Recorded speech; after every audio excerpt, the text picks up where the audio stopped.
What business does Donald Trump have to sanction India on our import of Russian oil? So, first of all, I must say that, India should never lose its strategic autonomy. We are an importer of Russian oil, but Turkey imports more Russian oil in value terms, and China imports even more than what India does. Turkey has a 19% tariff. China has a lesser tariff than India. If India has been penalized for doing this, then I think in the long run, we must be very cool, calm, and collected. We must retain our strategic autonomy. We have another 20 days to negotiate. We should absolutely negotiate to the best of our ability. And, to my mind, we should never compromise on our autonomy. I think what hurts the most after what we've seen from the United States is the double standards and the hypocrisy, and you alluded to that. In fact, New Delhi was fairly direct in our statements that China is not being sanctioned for its import of Russian oil, but we are. The EU, despite the war in Ukraine, continues to meet its energy requirements partly from Russia, very significantly from Russia. And therefore, one wonders, when we talk about a strategic relationship with America, just how strategic is this? So, two things. We are in the midst of a flux, a global flux. We should wait for 2 years? No, we are in the midst of a global flux, a major global flux. India is being tested. And I think it's important to say that Europe is an importer of huge amount of Russian gas. United States itself is an importer of critical minerals from Russia. There are two alternatives to this. One is to negotiate we still have about 20 days to negotiate to the best of our ability and convince United States. And secondly, if we are not able to do this, then there are other options, but it's for the government to decide on what to do at the right time. We are a huge consumer of Boeing planes. We should believe in digital sovereignty. We should be able to say that there is a taxation on digital services. All those are options which should be considered on a much later date. But it's important point to understand is that, America is a critical economy in the global world. It accounts for 26% of GDP. It accounts for about 46% of market capitalization. We've built up a particular relationship built over two and a half decades of moving towards a strategic partnership with the United States. It cannot be destroyed overnight. We need to look over a long-term perspective. We may suffer for a short while, but we must look to win the war in the long term. And that would be a sensible policy to my mind.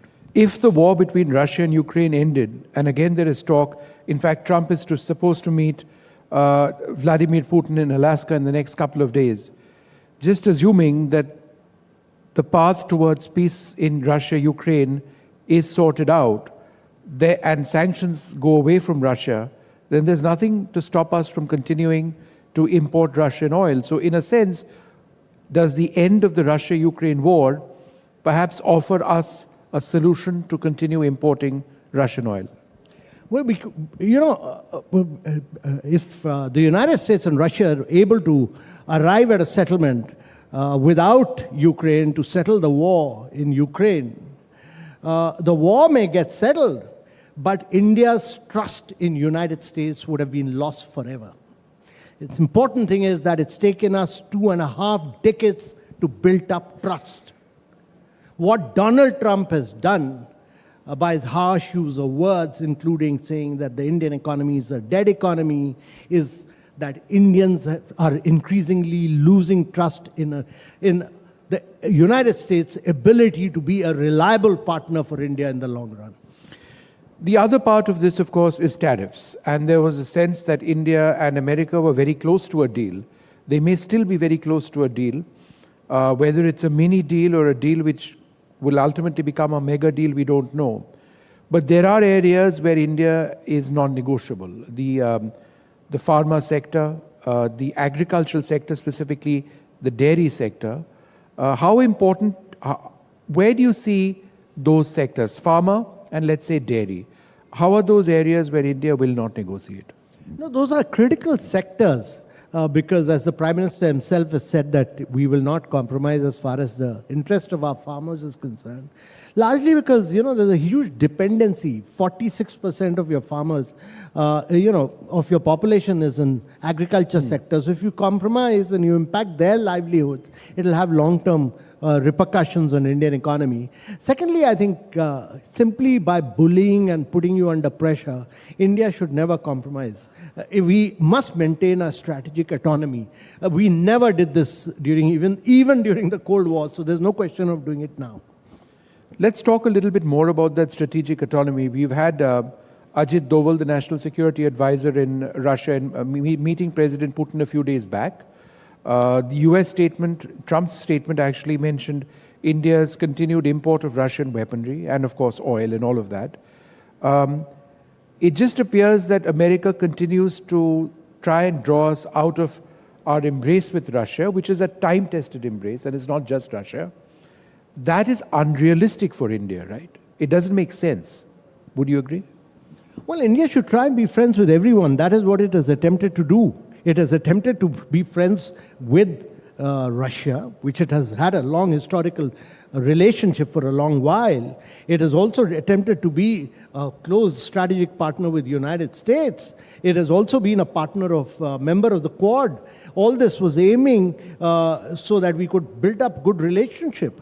So my view in the long run is that a country like India with 1.4 billion population, a country which is 4 trillion in size and is aiming to be a $35 trillion economy by 2047, which is aiming to grow at 8 to 9%, needs to be in partnership with every single major player. We need to diversify our exports. We need to become a partner with all critical. From a manufacturing perspective, let me tell you, we also need to be friends with China in the long run, because you need inputs, you need components so that you become a manufacturing nation. So all this is critical from an Indian perspective. From our national perspective, in our national interest, it's important that we are able to partner all critical players across the world. America is an important market. Russia is critical for defense. We've had a historical relationship. You can't alienate it. China is important from a perspective of manufacturing. And the government of India has attempted to build up relationship with all of them.